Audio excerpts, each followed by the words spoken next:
Hi, I'm Reva with Quality Sewing and Vacuum, and I wanted to talk to you today about multiple hooping. Now, you can do multiple hooping on quilts like I did on here. I love to quilt with my embroidery machine. But today I'm going to show you a little bit more complicated multiple hooping on this Pashmina scarf. It's really cool. I did hooping of different embroidery designs all the way around the whole scarf. So I want to show you how I did that. It's really not hard and it's lots of fun. On this scarf I did use a wash away stabilizer called Wet and Gone, and I used that and then just washed it out with warm water when I was done. So take a look and try it yourself.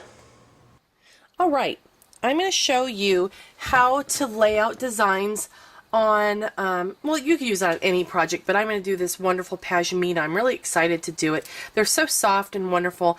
They work well as a scarf, or you can wear them as a shawl. They're really a lot of fun. Now, you can place one design on something like this, or you can do multiples, and I'm going to do a whole bunch of multiples. And what I did is I chose a design pack. The design pack that I chose to use for this is an Anita Good design pack called Charlotte's Gardens, and I used my embroidery software and I laid out a map for myself so I can kind of see where I wanted to put the different designs and how I wanted them to lay out. So I gave myself a work area the size of the measurement of the scarf, and then I placed the designs right over where I wanted them to go. And it's going to be a nice reference for me to look at as I'm doing my embroidery so I don't forget those things. Then what I did is I printed out templates for each of my designs, and you can, depending on the software you're using, you're going to have different markings. This one has horizontal and vertical plus diagonal marks on it for center, which is kind of helpful. And then yours may look more like this, just a simple grid with a slightly bolder vertical and horizontal line. So either one you can work with. This is the one I'm going to work with right now just to show you what I'm going to do. Now, one thing before I got to this stage right here with printing out the templates for all the designs, I did choose a color palette that I wanted to use on my project, and so I pre-chose those colors and I made sure that I used that color in the different designs, so that way I had a consistency of the different colors and I wouldn't have to worry about having 52 color changes or 52 different colors when it's really only, maybe 12 colors used in total, and it will be well worth it. Okay, so let's go back to the template, and I'm going to use, this is really a very, very simple way to get embroidery placed exactly where you want it to go, and that's by using templates. This is a very, very simplistic approach to it, but it works really, really well. I'm not using any special type of paper. It's simply a copy paper because I always have that on hand and I don't always have vellum or, whatever the case may be.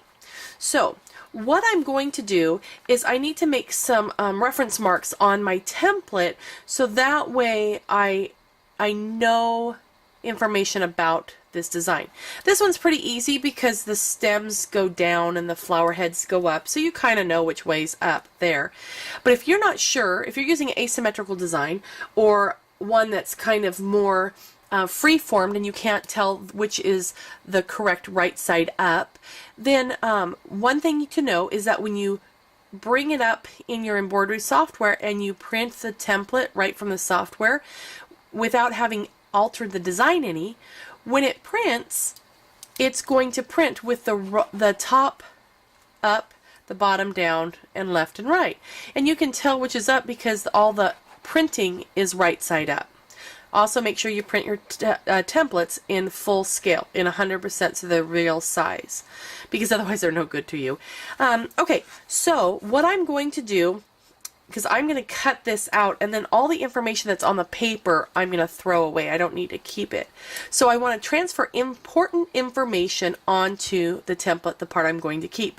First of all, the most important thing to know is which end's up, because if I end up rotating the design or whatnot on my machine, I would have my template to look back at and know which end is up. So with a pen or a pencil, whatever you want to, I'm going to find my vertical line, and I'm going to make myself an arrow. And it doesn't have to be fancy, I just want to be able to see which ends up. So I always have it point to the top of my page. Then another piece of information I want to know is what the design name is, so that way when I'm looking in my machine I can make sure I grab the right one, because sometimes designs look very similar even though they're not. The design name that this design has, according to my file name, is not the name that Anita Good gave it. It's just the name that I named it when I was doing my process. So I'm going to write Design 8 because that's the name I gave it. I usually don't change the name. I was being hasty or lazy, whichever way you want to call it. So now that I have the information, the design name, and which direction's up, now I can cut this template out so I can use it. Because when I'm placing this on a project, I don't need all this extra space. This tells me nothing. The space out on the outside of the page. I need to know where the thread is going to be. So what I'm going to do is grab my scissors and I'm going to, oh, so carefully cut my design out. Not so much. All I'm going to do is just hack around it and make sure that I get the waste of the paper out of my way. So you don't have to be really careful. You're just going to rough cut it out. I'm not going to cut off any of the thread portion, the printed thread bits. Okay? So I think everyone can do this pretty easy, right? Use longer scissors, they're much easier. Okay, then this is just trash. I can throw it away. I don't have to worry about keeping it because I wrote the important information on here. I have my up arrow and the name of the design.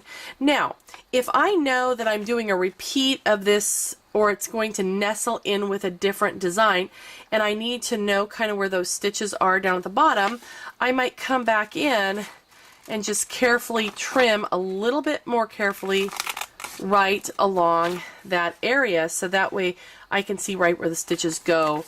Or if I know something's going to come in here, I'm going to come in and I'll be a little bit more careful, just like that. So that way I have those areas that are going to nestle or meet up with something else cut out a bit more carefully so I can use them. Okay, so then I have all of my designs that I'm going to use. I have templates for every single design that is on here. I even did so much as to mirror image some of the designs, because some of the designs I flip over. So I did 2 of them. So this one I called Design 2. This one I said Design 2 Flip because I had mirror imaged it. And I can mirror image right on the screen of my machine, but this is for my planning purposes. And you can see how it's not overly carefully cut out, but it is fairly well cut out, so that way I can get a good idea of where this design may be located compared to another one. Okay, the other thing that I'm going to do in planning for my project is I have chosen to use rayon thread. And I'm using rayon because it is softer than a polyester, and so it's going to drape better.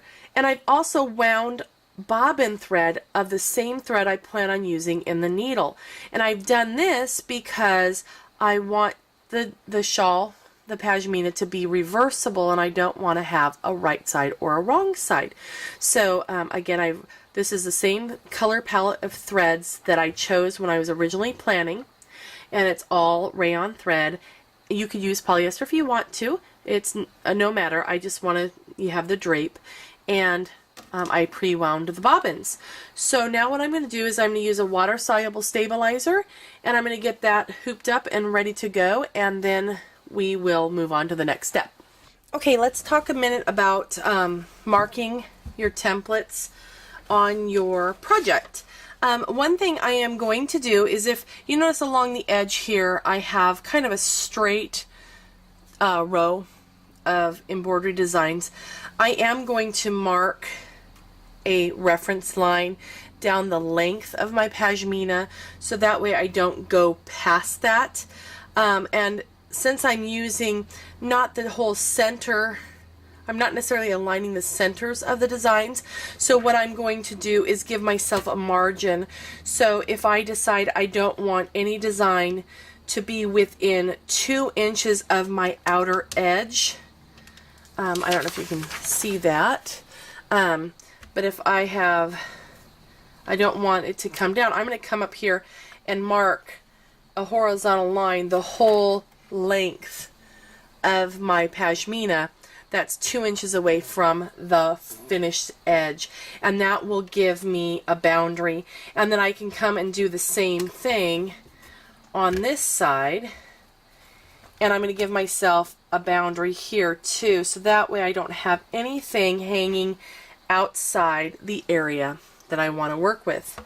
I don't know if you saw me flip this ruler over. It's kind of cool. It's called a reversa rule, and on dark colors I can use the light colored side so I can see the yellow easily on a darker color, or if I'm using a light color I can flip it over and then I have the dark side that I can easily read. It's really kind of cool, but I wanted to let you know that because I thought maybe I confused you when I flipped it over there. Okay, so now this is my margin. I have 2 inches here and 2 inches here, and I'm going to look at the map I made for myself, and it looks like this big guy is kind of the starting point, so I'm going to grab him and I'm going to place him where I want him to go, and then I'll kind of work around him. And that, one of the reasons I'm doing that is because when I was playing with this in my software, he's the first one I placed, so that's just a starting point. You could start anywhere you want to. That's just where my brain goes. So if I look at my design here, I can see that my arrow is pointing up here. So this is the top of my design, this is the bottom of my design. And on my map, on my plan, I had tipped him a little bit so he was at an angle, kind of like this. So what I'm going to do is I'm going to lay him on my project how I want him to go, and I'm going to make sure that his little bits and pieces don't go past the margin that I have set. And then I'm going to see my bold line. I'm going to take my marking pencil, water erasable and air erasable, whatever kind you have. This is a iron off marker, and I'm using it because it's white and my fabric is dark. I tried using a pencil, but it was really like a blue marker and you couldn't see it. And so I'm just going to come off the project, wherever that line goes, I'm going to give myself a little mark. Okay, does that make sense? Let me pull it away. You can see I've got one there, one there, one there, and one there. Now, what I'm going to do is take my ruler and I'm going to connect my dots. So I'm going to line up the 2 dots here and give myself a nice line. I'm not pushing real hard because the fibers will shift, but I am, so that's why I did it a couple of times, because I want to just have a nice smooth mark. Okay, so now I'll do this one. Okay, so now I have my mark. Now, when I had the template on here, my up is now here. So it is not straight up and down no matter how I rotate the pashmina. So now I'm going to take my marker, my marking tool, and I'm going to mark a little arrow pointing toward the end that is up. Now, if I'm doing this on a piece of cotton, a blouse, a quilt, whatever I'm working on, I usually then will write the design name because I'm using either a water-soluble marker or a lot of times I'm using a friction pen, and I love those because they just come out so easy. But being this has a fuzzy nap, I just thought I would stick with the Taylor's chalk, the Heat Away Taylor's chalk. So now when I take this to the machine, I know this is the upside of my design, and I'm working with design number 1 in this case, which I would normally, again, write there. Now, what I'm not going to do is, and I've done this before, so that's why I know I'm not going to do it again, is I'm not going to mark all my designs that I'm going to use in my layout. I'm not going to go and mark this one and then move it and put it wherever I mark it, because then I have too many lines and I don't know what I'm following. So I'm going to stick with one. I start with one, I'm going to embroider it out, and then I'm going to move on to my next item. And that gives me the ability to actually kind of see where it really is and see exactly where I want to place my next item. So I'm going to embroider the first one. Okay, so I'm making progress. I've done several different embroideries on the Pashmina, and I just wanted to show you real quick how to continue marking for the next design.